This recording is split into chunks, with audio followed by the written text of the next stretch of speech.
ब्रेकनंतर आपलं पुन्हा एकदा स्वागत। महत्त्वाची बातमी आहे सर्वसामान्यांसाठी।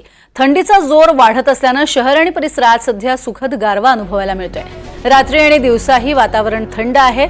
यंदाच्या हंगामातील सगळ्यात कमी 10.5 अंश सेल्सिअस तापमान इतकी नोंद ही झालेली आहे एनडीए मध्ये। येत्या काही दिवसांमध्ये थंडीचा जोर आणखीन वाढून पारा घसरण्याचा सुद्धा अंदाज आहे। हवेतील आर्द्रता कमी होऊन वातावरण कोरडं होतंय। त्यामुळे गेल्या काही दिवसांपासून शहरातील तापमानात सातत्याने घट होतीये। मात्र बंगालच्या उपसागरात कमी दाबाच्या क्षेत्राची निर्मिती झाली आहे। शहरातील गारवा वाढत असल्याने वातावरण आल्हाददायक झालंय।